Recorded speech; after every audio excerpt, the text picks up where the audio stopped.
Hello friends, welcome back to my channel again.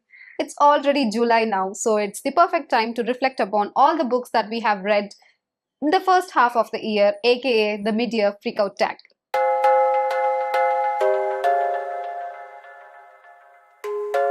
First of all, a very big hi to all of you. It's been quite a long time since I've posted any sit down video. A lot of things were going on in my life. I had to shift my home and a lot of other stuffs were going on. So I was unable to make any videos. Sorry for that. Sorry for the hiatus. But I have been reading such lovely books this year that I wanted to talk to you about all those books. And Mid-Year Freakout Tag is such a perfect way to reflect upon all the books that we have read. And if you don't know, Mid-Year Freakout Tag is a kind of 15 questions that all booktubers do during this time of the year, so that it speaks about a lot of best books, your disappointments, your favorite characters, your new finds, all those things. I will link down all the description of that questions and the answers in my description box below if you are interested to just go through the questions.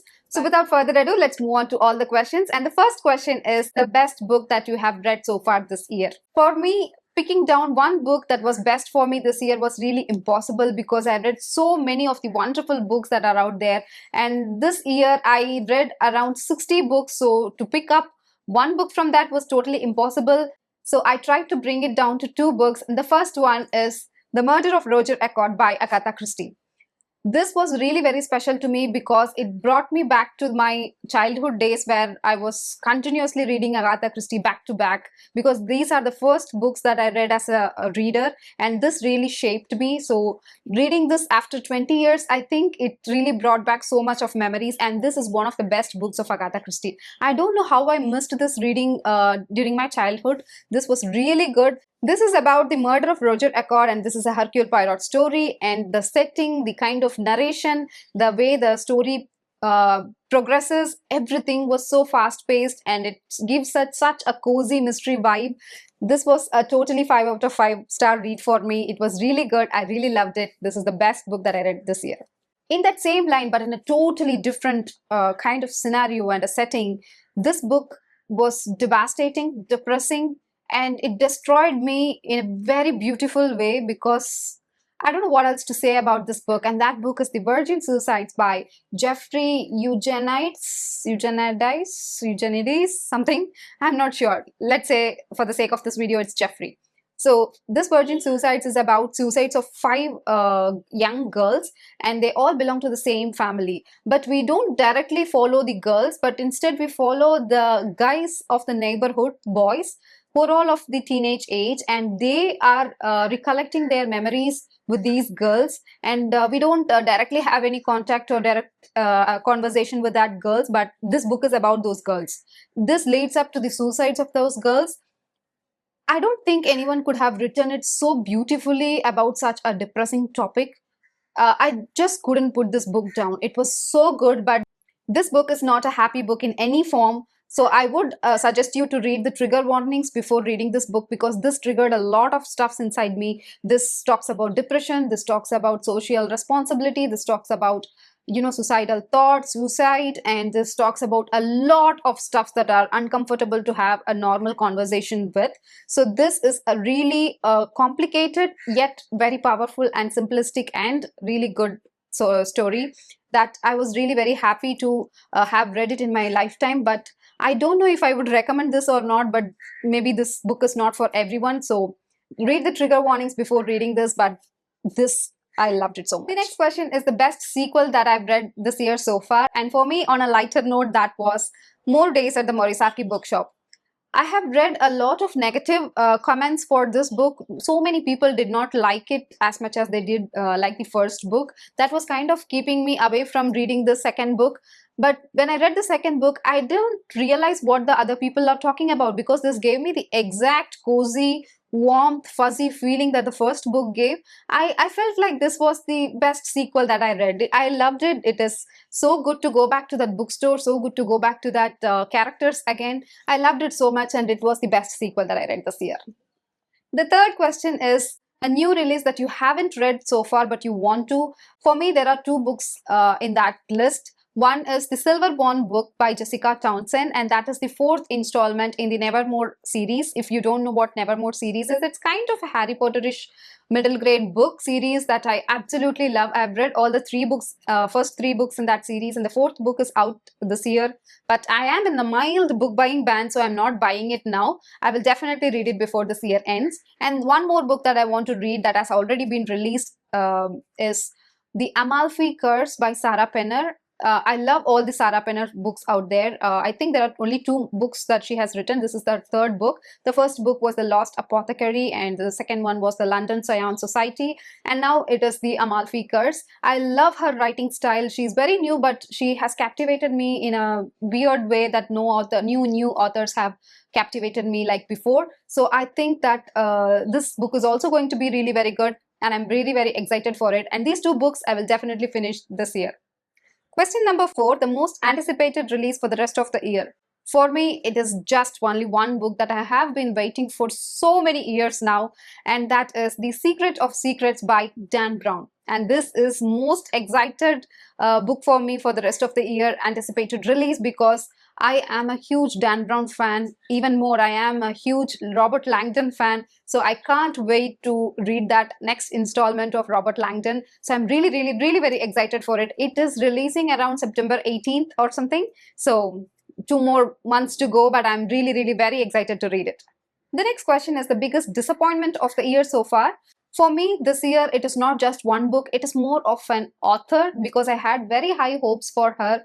But the books that I've read from her are very disappointing for me, in a sense, because I did enjoy the book, but I don't see myself reading more from her. I don't have that tendency or the urge to read more from her. I'm talking about Stephanie Garber books. I read the first book in the Caraval series, and I also read the first book in the Once Upon a Broken Heart series. I also annotated this book like hell. I flew through this, but this did not give me what I was expecting from a fantasy series. A lot of booktubers love this book, but I don't think I am the intended audience for this, because I tend to not like teen books much. I love middle grade books, I love adult books, but teen books are just, it's just missing me. I am not able to find the right niche in the YA books. The only books that I enjoyed in YA category is the Six of Crows duology, and I think this is something not for me, and I was disappointed by buying more books from her without reading the first book of that. So I think Stephanie Garber is not for me, and it was a disappointment. The next question is the biggest surprise of this year. For me, it's like not the book, but the genre. I enjoyed this year because I didn't know that I had it in me to love this genre, and that is plays. I read so many plays this time, and all were so beautiful. I read two from George Bernard Shaw, and one is Candida, and the other is Pygmalion. The Pygmalion was really very good, and this rocked my world. This is Doll's House. This is feminism done really beautiful. This is about a girl, Nora, and she is a housewife. She is finding her place in that family, because everything has already been decided by her family and all those things. And actually all three books are about feminism. I don't know how people have been writing feminist plays during early 19th century, and this was really very good, and I highly recommend you to check out all the plays. They are all very short. Look at how I have annotated them. It looks very satisfying. I intend to read a lot more plays. The next prompt is my new favorite author, and I thought about it a lot, but I wanted to include this book in this list somewhere, and I wanted to put it in this category because the writing style, the author have really nailed it. The characterization, the character development, and the kind of comfort, cozy writing style, it was really very good. I'm talking about Heather Fawcett's Emily Wilde's Encyclopedia of Fairies. This is a trilogy. This is the only book that I have read. I have two more books to go, but this book was, oh my god, it is hilarious, it is funny, it is happy, it is very cozy. It's everything that you can look for in a romantasy series. I'm not much of a romance reader, but this touched the right spot and I loved it so much. I annotated this like hell. I laughed out loud at so many points. This is really funny and the characters were good. I loved everyone, the Bumblebee and the Emily Wilde. Everyone was so good, and I absolutely loved it. I can't stop smiling when I talk about this book because it is really very good and it made me really happy. And Heather Fawcett, I think she's a potential writer, so she's my new favorite author now. Next is the prompt that talks about my newest fictional crush. I don't think I have any fictional crushes anymore. I kind of like characters, but I don't crush over any character. But this comes really close, and I'm talking about The Gentleman from the Peru by Andre Asiman. And this gentleman from Peru was really something because he was really very honest about his love and he was ready to wait forever for the girl. And he was the collage of all the green flags. It was really very good, and this made my heart flutter. So maybe my crush might be this gentleman from the Sparrow. The next prompt is new favorite character, and this is a one that I'm being skeptical about because my favorite fictional character is from a middle grade book that I read this year, and this was a 5-star read for me. And the book that I'm talking about is The Incorrigible Children of Ashton Place by Mary Rose Wood. This is also a series, but I've only read the first book. The favorite character in this book is this girl, Penelope Lumley. She is 15-year old and she is going to take care of 3 kids who are being raised by wolves in the forest and being rescued. So she has to start from scratch about everything, about behavior, about decency, obedience, everything she has to teach. Somehow I was relating myself to this character. This was everything that I needed when I read this book. So this girl was like, I felt like I was living a life through Penelope Lumley in this Ashton Place with these 3 kids. In a weird way, it was very, very relatable. So she is my favorite character this year. Next is a book that made me cry. I did not cry for any book, but this book came very close to that. And that is The Stranger by Albert Camus. And this was a wild ride, I should say. It was like, the writing style was like, if you have written a summary of a fictional book, if you read only the summary, how will it be? That was the kind of writing style it had. It felt like I was reading a summary for actual fictional book. So it made me feel like I have been detached from the character. I think that is what the writer has tried to do, because the character itself is very detached from his life. He cares very less what happens to him. This is like a miniature version of the Crime and Punishment by Fyodor Dostoevsky. So I loved Crime and Punishment too, and I love Stranger too. He commits a crime, he goes in jail. Did he repent for what he did? That is what the book is about. I felt for this character. I felt really bad, and I felt I could agree with him at the same time, and I really did feel very bad for him. Did not cry, but it came very close. The next book is the book that made me happy, and that is a middle grade book, which is Caterpillar Summer by Gillian Magdan. This was very happy book because it had island, it had vacation, it had cookies, it had fishing contest, it had libraries. It is such a very good book to have a complete vacation, and I loved all the characters. I loved Cat, the girl, and he's called Chicken. They both are sister and brother, and she takes care of him. The kind of childhood that she has missed growing up was given to her in this vacation by her grandparents, by her friends, and everything settles down around her after she has lost her dad, which was 2 years ago. So this starts off very sad, but it ends off really very happy. It has the happy ending ever, and I loved it. This is a wholesome book. I highly recommend you to check this out. If you love middle grade books, you should really check this out. We only have 2 more questions to go, and the next question is about the beautiful book I bought this year, and that is The Binding by Bridget Collins. I haven't read this yet because of the intimidating size, but I really want to. I bought this during the Chennai Book Fair in January, so it's been with me for more than 6 months now. Look at this. Isn't it the most gorgeous book ever? Look at the spine, and also the naked of the book is, oh my god. It took my breath away when I first saw this.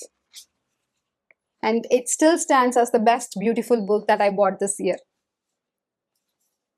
It's so pretty. The last question. We have come to the end of this video. The last question is the TBR for the rest of the year. If you have been following me, if you know me at all, I have excessive books in my TBR list. But I cannot include everything here, but I have chosen 4 of my priority books to show you. The first one is The Nexus by Yuval Noah Harari. This is the 3rd installment in the history series that he writes. In the first book is The Sapiens, the second one was Homo Deus, and I think this is little bit related to that, but this talks about the AI nature that has been in our civilization and where AI is going to take us to. That is the book is about. It's cute. Wow, it's surprisingly floppy. Look at this. I love when the book does this. It's really good. Anyways, I'm intimidated by this, but I really want to read it before the year ends. Next is two of the first books in two different fantasy series, which I bought last year, but I haven't picked it up yet. And the first book is The Jade City. This is from the Greenbone Saga.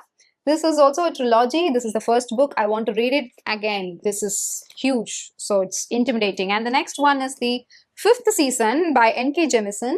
And this is the Broken Earth trilogy. This also has 3 books. This is the first book. I want to read these 2 books before the year ends, so I cannot stay ashamed. And the last book is a gift from my husband, but I haven't read it yet. It's The Color Purple by Alice Walker. I really want to read this for a long time, but I'm not in the right mindset to read the trauma that is there in the book. I read the first letter. Actually, this book is a combination of all letters that is written to God by the characters. I read the first letter and it devastated me. I could not continue because I was not ready to read this, but I really want to read it before the year ends, and I hope this will be achingly beautiful. And I also want to watch the Steven Spielberg movie of this title. I hope that it will give me the strength to read this book this year. Let's hope so. So those are all the questions that this Media Freakout tag had, and I hope this was giving you a kind of glimpse of my reading this year so far. And I also want to know about your reading journey in this year. So let me know what are the best books that you read and what was the disappointing books that you read. And did you find any of the books that I showed you that you have read and liked, or did not like? Anything bookish that you can talk to me about, please leave all those things in the comments. I would love to know. I'd love to chat with you guys. That makes my day, that makes my week, that makes my life. So please interact with me in the comments. And so that's about it. I'll see you in a very next video with a bookish content. Until then, this is Sushmita signing off. Keep reading. Bye-bye.